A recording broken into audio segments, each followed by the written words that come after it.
Okay folks, the next thing we need to do is prepare our drill press to drill. Now if I look at the chart on my office window, we see 1/2 inch 13 threads call for a 27/64 drill bit.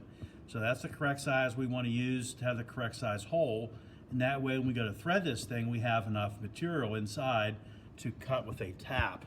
So we're going to get close to the drill press here and we're going to set this up and show you folks how to do that.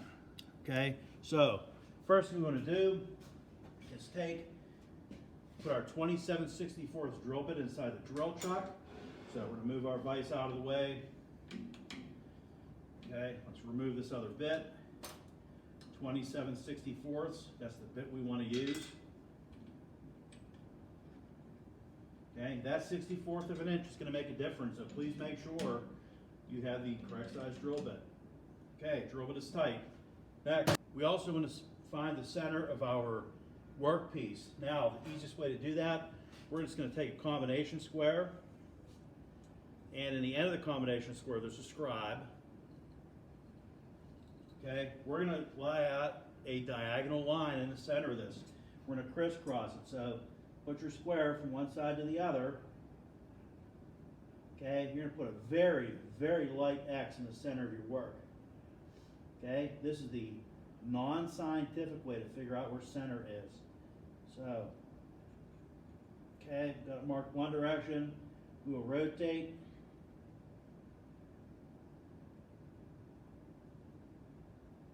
And mark the opposite direction. Okay, if you want to double check with your roller, you can do that. I'll double check it, it only takes a second. Yes, we have 5/8 from that side, 5/8 from the other side. Okay, so center punch, ball peen hammer. You can do this directly on a drill press table. Okay, this is very soft material, you don't have to hit it hard. One hit, that's all it takes. Don't forget to put your scribe back in your square. Okay, this goes inside of the vise. Okay, and we have our drill bit set. Our 27/64 drill bit is inside the chuck. Now, what we do want to do is adjust our depth stop, because this is what's called a blind hole. We are not drilling completely through the work. We're going to stop at a certain point down through. So, I'm going to take and touch my drill bit off the work, and I'm going to start to bring the nuts down on the depth stop. Okay, I know that this material is 1 1/4 thick. Okay, I'm going to drill down 1 1/8, 1 1/16. And that's going to give me just enough to bite into.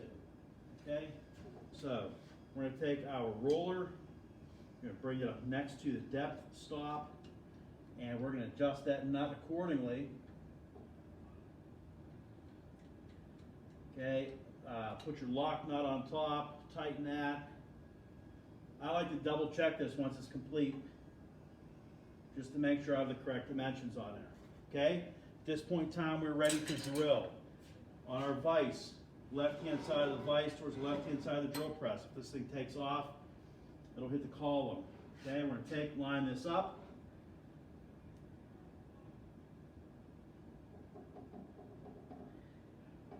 And you're not really required to use cutting oil for this step. If you'd like to put some cutting oil on there, we can. We'll grab a little bit here because it's close by. I'm actually going to take the cutting oil and put it on the flutes of the drill. Okay. Holes lined up, still centered, and we are ready to start. Okay, power on. Nice and slow. You're going to rest your left hand on the vise, bring down a little bit, let the drill press eat. Okay, then I want you to raise up the feed hand wheel, bring it back down, continue that operation until your depth stop bottoms out. Okay, we need to make sure we clear that hole of the material. So continue to raise this thing and lower it as we drill.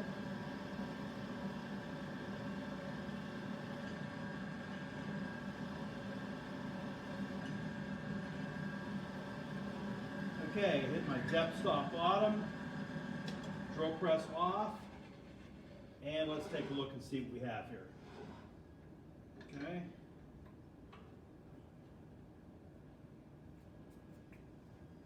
Okay, there's our drilled out hole. You can see it. Okay, next we are going to prepare to thread. Okay, once we have our hole drilled, we are ready to thread this thing. So just a quick review. We're going to use two different types of taps today. The first type of tap that we're going to use is a plug tap. Okay, and at the bottom you can see it's slightly tapered. This is going to cut a majority of the threads. We're going to take this tap and actually bottom it out inside of our project. Once we get this done and complete, we're going to take our bottoming tap, okay, which if you notice is totally flat and square at the bottom. We're going to run this in the rest of the way, and that is going to finish up our threads. So we're going to take a tap wrench, a larger tap wrench, and we are going to start to cut our threads. So once again, we'll use the green cutting oil. Okay, it's a little heavier. I'm going to put it right on the flutes of the tap. Okay, some people like to take 50 gallons of it and put it inside the hole. Not necessary. Okay, we'll take light pressure. We're going to turn this clockwise. Okay, keep it as square as you can. I like to rotate with the tap wrench the first few revolutions as we get those threads started. Remember, if we start the threads crooked, they're going to be crooked for the rest of the infinity here until it's done. So we're going to do a couple revolutions here, and then we're going to back this thing out. Right now we're doing a substantial amount of cutting, and there's going to be a lot of shavings inside of this. So we want to take, and we're going to empty this out. So let's back this up. Let's take this thing out. Okay, hold under the tap wrench like this, give it a light spin, and you'll see a lot of those shavings on the end. I have a wire brush right here. Clean the end of our tap off. We also want to empty out that hole. There's a lot of shavings on inside of there. Okay. Dump those out. Okay, if you noticed inside of the vise, I had 2 blocks of wood in between here. We did quite a bit of machine work on this thing, and right now it's relatively smooth on the outside. If we take this and put it right inside of a vise, that is going to cause some problems. It's going to scuff, scratch, and kind of screw that up, so we don't want to do that.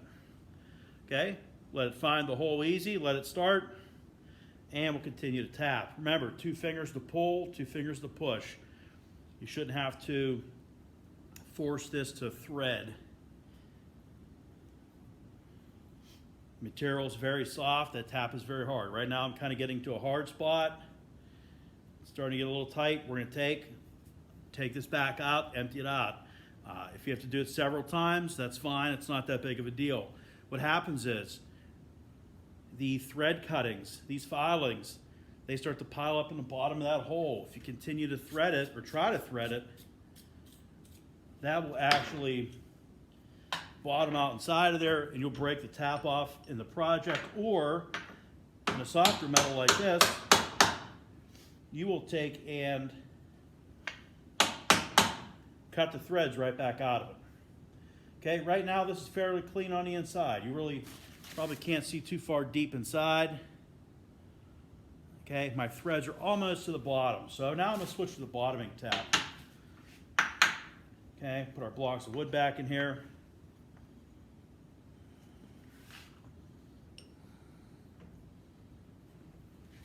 I'm also going to use a different style tap wrench.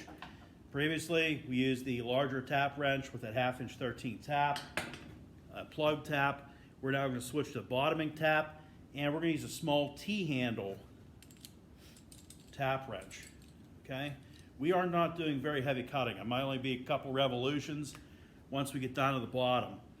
Okay, we'll take and put a little bit of cutting oil on here again, not too much. Now, this is a little tricky to start because it's a bottoming tap. There is no taper to the bottom of this thing, so you're going to kind of let it dance around the center of that hole. Once you support the tap with your fingers, a couple little spins, and it should start. Okay, if it does not start, please do not force it. Okay, there we go. Let the tap do the work. Do not force it. When you force it, that's when you cause problems. You're either going to rip the threads out of it, break the tap, and we don't really want to screw up our project. This is almost one of the last steps of it. If we screw up at this point, we pretty much have to start from scratch. Okay, go through the entire foundry process again, preparing for the mill, doing our roughing, cutting our grooves. It's not a good process, so please take your time during this. Okay, I got my couple revolutions on here. I'm going to back this out, and what I'd like to do is empty it out, and I like to run it through just an extra time. Okay, you can see a couple shavings on the edge of this tap. Take this out again. Try not to drop your tenderizer head on the floor. The dents they happen pretty easily because, like we said, this is aluminum. It's very soft metal. Back in the vise. Okay, tap is clean.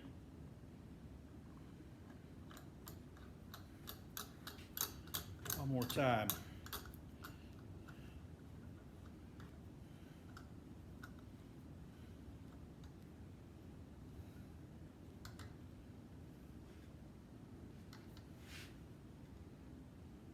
Okay, that's it. We're not going to force it. So, the threading procedure is complete. Our next step with the tenderizer head, we're going to sand this thing. So we will show you that here in just a minute. Okay, so that's where we're at. Milling complete. Grooves are cut. Threading is complete. Last step, like we said, we're going to sand this here, buff it to a high shine.